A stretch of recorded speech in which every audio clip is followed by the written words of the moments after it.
I'd say probably the most practical thing I've learned from him is how to catch a football. Yeah. Even if it's off the face. The man's a legend. I mean, he's a legend on the field. Yeah. Legends of the Fall. Legends of the Law. In contracts, the second semester, it was the day that we had no air conditioning in the building, and it was ridiculously hot. And it was probably a Wednesday, I think. And he's asking about we were talking about the Pepsi Cola case with the Gulfstream jet. And he's talking about if it's unique, how, because the Gulfstream jets are custom built, but does that make them still a fungible good, or are they unique items?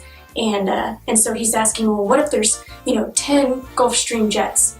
Are those unique, or are they not unique? And then he's like, well, what if Chuck Norris is flying one of those jets, or has owned one of those jets? And without missing a beat, Mike Sharp pipes up and says, well, of course it's unique. Because with everybody else, their jets take off, but with Chuck Norris, the earth just falls. And Professor Rice started laughing, just put his head down and just laughed for a good minute 15 seconds. It was great. Perfect day. Yeah, I was trying to alliterate this because I was thinking his passion for the law. Yeah. His passion for fine clothing. I was trying to think of a way to start that with an L, but I can't. And his passion for life.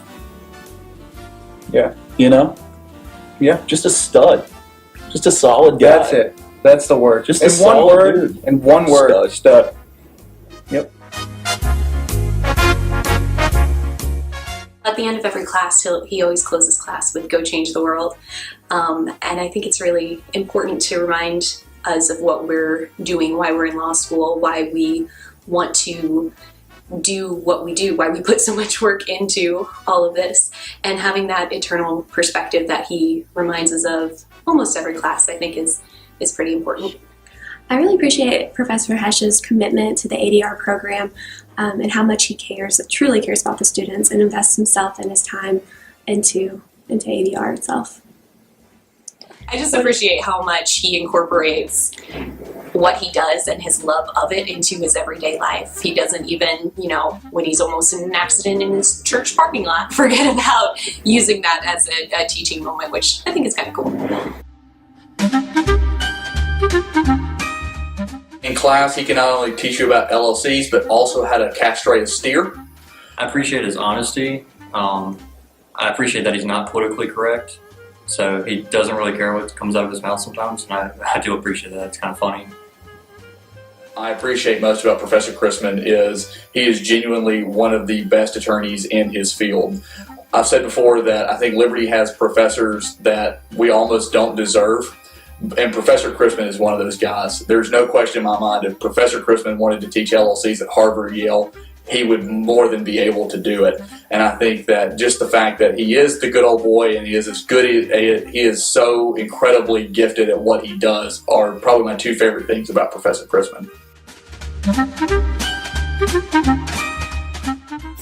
Professor Sanders is really good at giving us a lot of biblical application that applies to all types of classes, and he really integrates all the different classes into one. So when we're learning about property, he'll bring in aspects of contracts, and he'll bring in aspects of torts that relate into what we're learning about. And so he's really taught us a lot about integration and how all things in law really mesh together.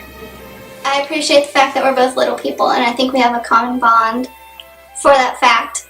But being little people, we both pack a pretty powerful punch. I know that Professor Sanders is very intense sometimes as far as the subject matter, but he knows it to the nth degree, and there's probably not a question that he couldn't answer. And if he couldn't answer it, he'd know exactly where to find the answer. But just being small, kind of, maybe we overcompensate for being small, but we just do things to the nth degree, and we're just aggressive in our own way, in our own little way. My most memorable moment of Professor Sanders was one year, I think it was second semester, and we were talking about the engagement ring case. And a former student from here said to him, he raised his hand and Professor Sanders called on him, and he said, "Now, Professor Sanders, I'm not saying she's a gold digger, but she ain't messing with no broke individual. And the entire class erupted in laughter due to the reference of the song, and Professor Standas, 5 minutes early, canceled class because he had no idea what was going on or why we were all laughing. So he was like, I'll see you later.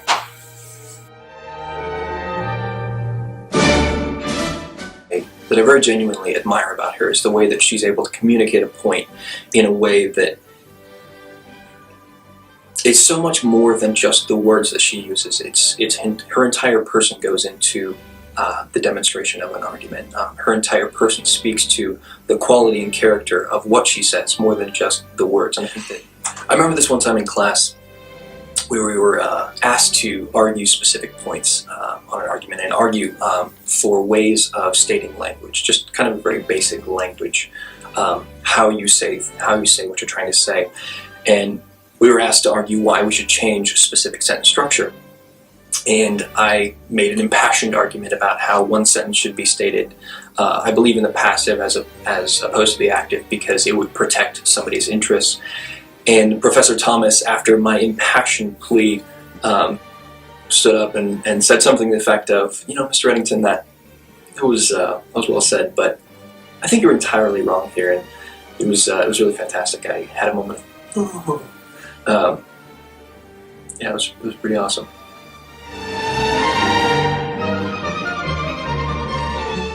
She's willing to spend time with students, even though she has a busy schedule. She has a lot of different hats that she wears. She's willing to put that time that she actually cares about us students, and just seeing that that's possible and the difference that can make. I particularly enjoyed the willingness she has to participate in student events and activities, just really get down there and be a part of the thick of things. When I had the clue night that I was putting on, she was enthusiastic about joining in and taking part of that. She helped rope in some of the other professors into acting in it. And yeah, she's just really fun and likes to be a part of it. Same with when we were in Israel. She jumped into the middle of things with us.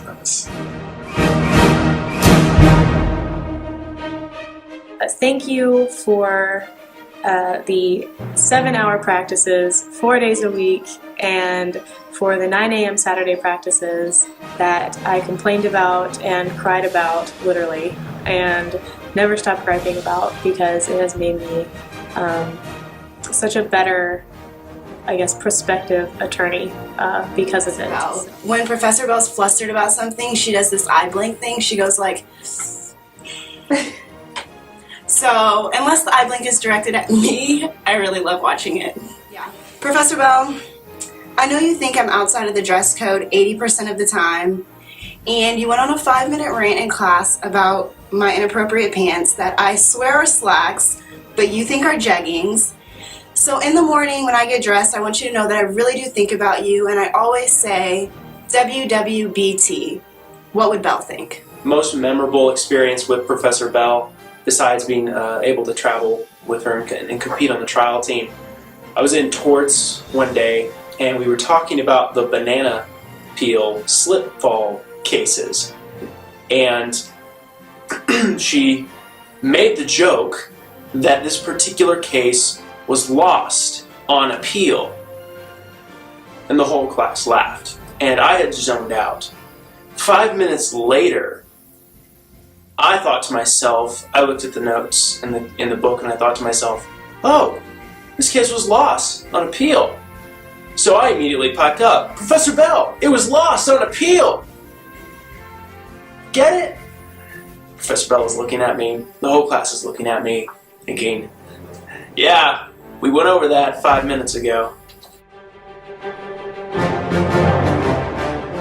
Say that if I've learned any skill from Professor Tuamala, it is the skill of thoroughness. It never fails that every single time that I come to class, I can read the case, I can read it twice, I can translate it into Latin, take it back out again, make a Venn diagram, outline the case. He always finds something that I did not think about in that case. But I think one of the funniest things is something that happened just a few weeks ago when Mr. Peters asked a question, and somehow Professor Tuamala managed to take what Mr. Peters was trying to make a point about, turned the conversation on a dime, put it right back on Mr. Peters, and didn't even break a sweat. It was a pretty amazing thing. If there is any fixed star in our constitutional constellation, it is that no official, high or petty, can prescribe what shall be orthodox in politics, nationalism, religion, or other matters of opinion, or force citizens to confess, by word or act, their faith therein. And also, Dean Tamala, that what you're doing here at the school is making a difference, and that the school and the students will be in debt to you and the work that you've put in here forever. Probably his sense of humor. He's a funny guy. Anyone who's ever had him as a professor or walked past him in the hallway when he's handing out apples to students. So I definitely appreciate his sense of humor. Just how friendly and approachable he is. You see him going up to people that aren't even in his class, that he hasn't even met. He's just really interested in everybody here, and I really appreciate that. Coming into law school, I am really self-conscious about my English, about my accent, about just my general capability of surviving law school. And my first semester midterms, I didn't do that great. But Professor Lucas taught us that don't wear your grade like a scarlet letter, and if we tried our best, no matter where our best is, he will be proud of us. And he told me that never be sorry about my accent, because if you don't understand it, that probably means you haven't spent enough time with me, and you should really come and spend more time with me. And I would have not been where I am, and I would not have survived law school if he didn't encourage me all the way through, and I probably would have dropped out right after midterms. Most memorable moment was during the first semester, and Professor Molly wanted to start out class with a hymn, and she asked someone on the front row, who I won't name, if they knew how to sing. That person said no, they didn't, but without ever having heard me sing, pointed to me in the back row and said, "But Mr. White can sing really well." And they hadn't ever heard me sing. Fortunately, I can carry a tune, so it wasn't a complete disaster, but I started singing and no one else joined. So it was an awkward and memorable moment that I was asked to sing Amazing Grace before class, and I sang it, but no one else sang it with me.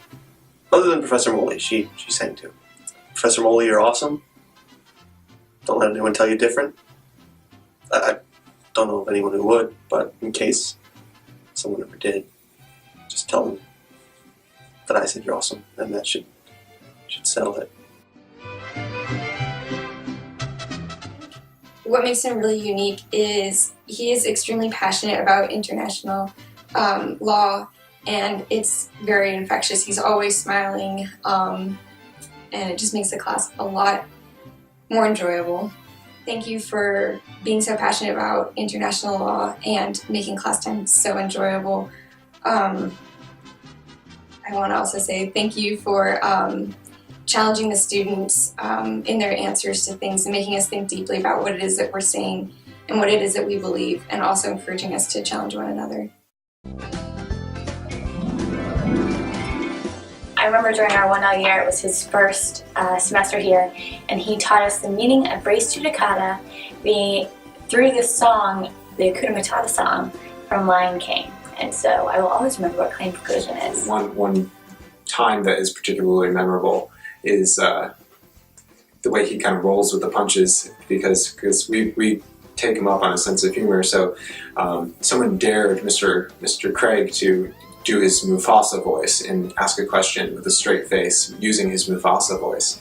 And Professor Martin just didn't blink an eye, and he proceeded to answer the question in all seriousness, and his parents were even in the room. So he was able to handle even something as absurd as a Mufasa voiced question with the utmost grace and poise and sense of humor once he realized what we were up to. So He's one of the most humble men I've ever met, he makes all the students feel like they are the smartest person in the world, which I think translates better into good grades and really feeling like you're succeeding and really feeling like you love a subject that you may not necessarily even love. Not that I don't love Civ Pro, but he has a way of making you feel like you can understand it, you can comprehend it, and you can get past it. He is very, very excited every class about teaching tax, and that's one of the things that I appreciate the most about him.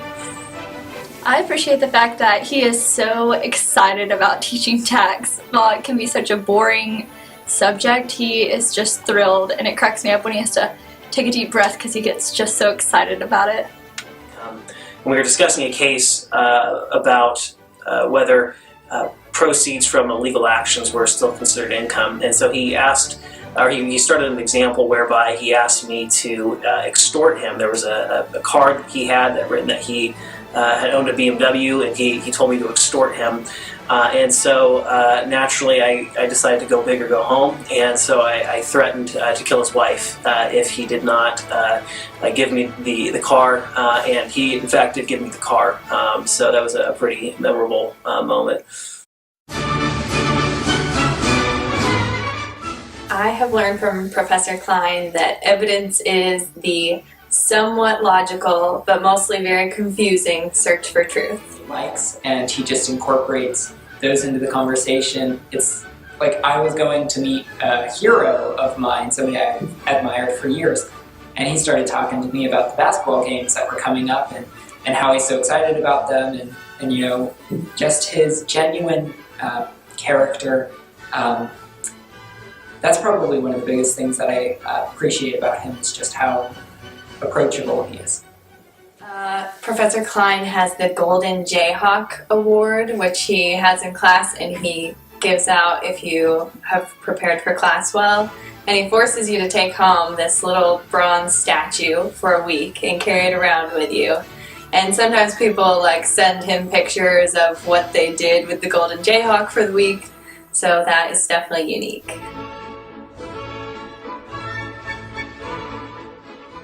I was asked to, talk about the dean because actually, and this is a crazy story, not many people know this, we're related.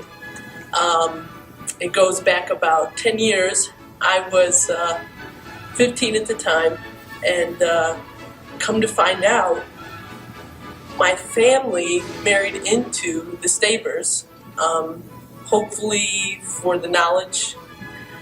And it was... it was a really complicated situation, but we're actually third cousins twice removed. So that status being known to a few, Kayla here asked me to, tell about my cousin, Dean Matthew Staber. A higher position, he was very down to earth, straightforward, and loved to laugh. I think that's a big thing a lot of law students don't know about him, and that would definitely be unique to me. My family's big, and I understand, family's just important to us, and it was just hard not having all the cousins there. So for future reference, we would really love to see you at Christmas up in Michigan.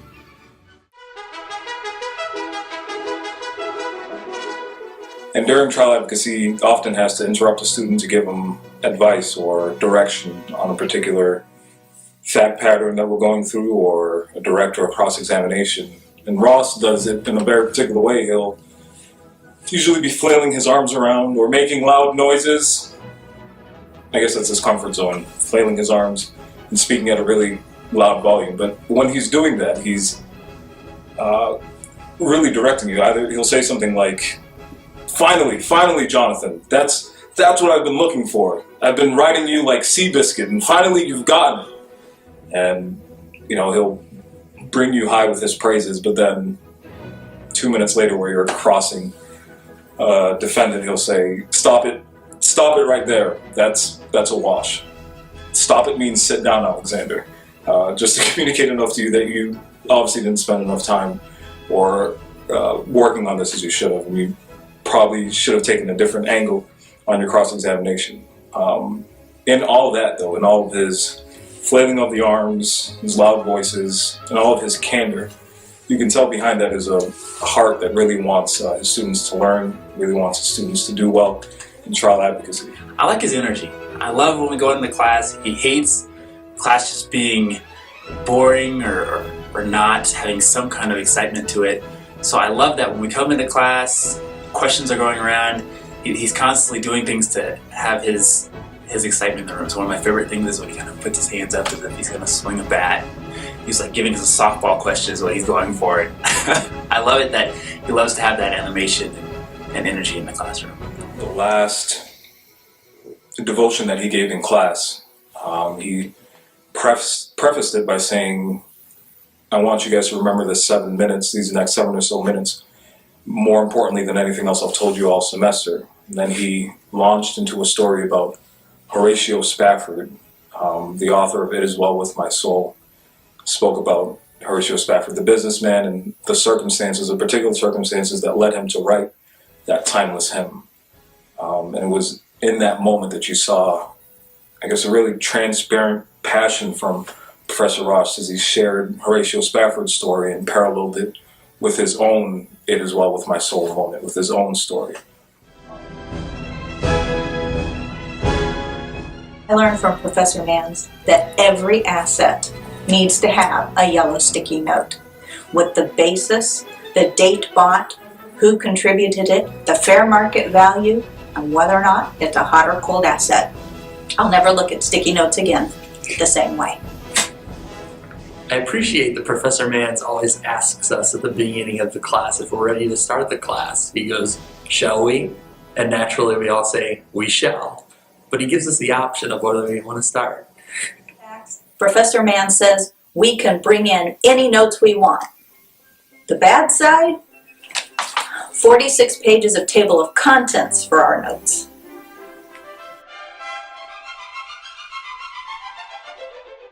One skill or lesson that I've learned from Judge Spindon is the importance of maintaining a peaceful and humorous and joyful countenance. I don't think you can have a conversation with Judge Spindon without putting a smile on your face. He's just always kind of a happy-go-lucky guy. And just how he carries himself provides an example of how I would like to be later on. Well, besides offer acceptance and consideration, I've learned an awesome dance move. It's called the spin and shuffle. He has shown that it is possible to breathe life into what should be dead subjects, such as at administrative law. He makes them funny. I don't know how he does it. It's still a mystery to me, but I know at least it's possible. So I'm going to try to make that happen later on in life. I appreciate her passion for the law and passion for prosecution and keeping bad guys in jail. She can take what would be, just a 5-minute case with the issue rule, conclusion, and really just turn it into an hour-long discussion and just really get all the students involved, hear opinions from every side, and then still bring it back in and give us the rule, give us what we need to know for our exam, for the bar, and for our future. I'll forego my Fifth Amendment rights here and incriminate myself. I had not read for class, and I came into class, and I was a little bit early that morning, and most of the students around me had a bet for me. They said that I couldn't keep my mouth shut through an entire criminal procedure class. And I thought, this is my out. I haven't read, I haven't prepared, so I'll just win a bet and fly under the radar all in one fell swoop. Well, it worked really well for the first 45 to 50 minutes of class, and I was totally checked out. And then with about 5 to 10 minutes left in class, Professor Tompkins just stopped, and she looked at me, and she said, Mr. Walton, I haven't heard from you today. I would really like to hear what you think about this opinion here. And immediately the first 2 or 3 rows of the class just died laughing, and I got a really sad look of dismay on my face, and she was obviously quite puzzled. But they explained that they had a bet with me that I couldn't remain silent all class, and I implored her to let me pass, but she said, no, I really think you can win that bet another day. I'd like to hear what you think about this.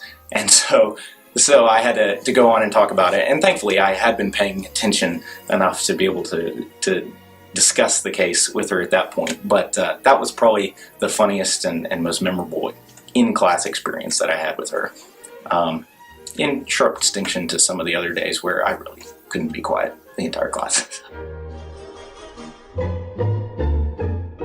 Professor Harp definitely taught me how to not write flamboyantly.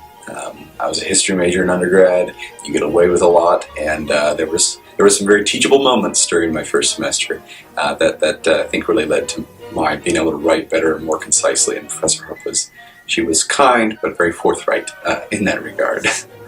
I would say just her brutal honesty, and just her southern accent with it. She'll like give you a critique, but she says it in a southern accent, so it makes it sound so much nicer than a, brutally honest person normally. So I would say her southern accent definitely helps her be unique. There was this case about an illegitimate child, and I referred to him as a bastard. And Professor Hart went off pretty good on that, and told me that you couldn't, maybe 150 years ago, but not in the 21st century. And so that's been a running joke actually ever since. And so that was pretty memorable. I also referred to a crazy man as having a basic mental incongruity, and she didn't like that very much either. And so that was a pretty funny class.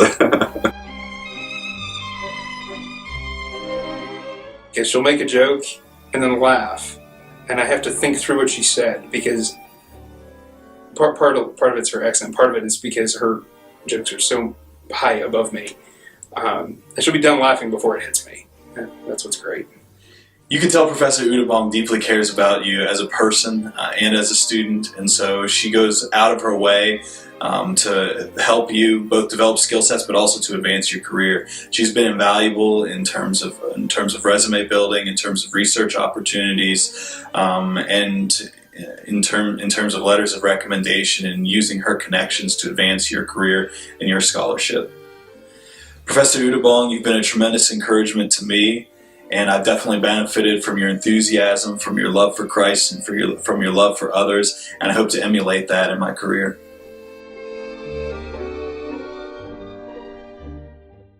I think hands down my favorite class I've ever had in law school was when Professor T allowed our advanced crim pro class to have a voir dire exercise.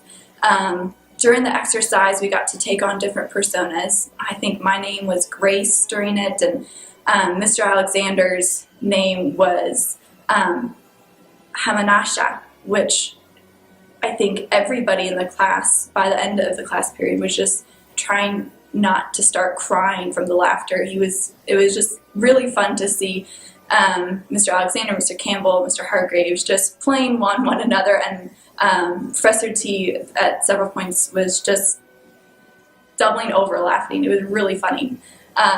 I think another favorable moment was when Professor T took our Crim Pro class to prison to be able to visit his probation officer.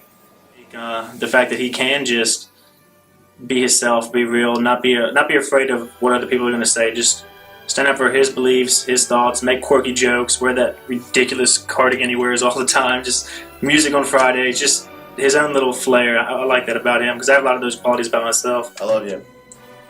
Despite the fact that you hate football and dogs and many Republicans, yet you are a Republican. But you're a great guy and someone I'm really blessed to get to know, and look forward to having this last year together and hopefully being able to contact you when I'm in the real world.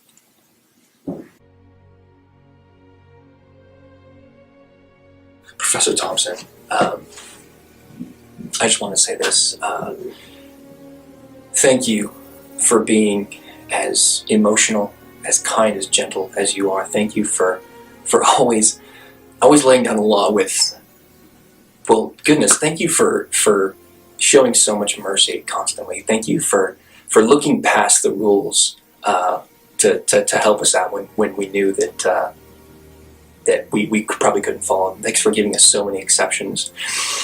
And that one time in class that we were talking about Miss Smith, and we all started crying together, and you started crying too. It was really beautiful. It showed that you cared. And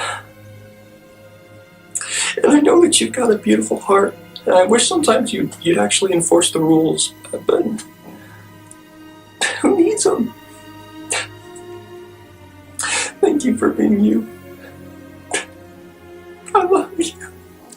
One important lesson that I have learned from Professor Thompson is that you're only as good as your blue-booking skills.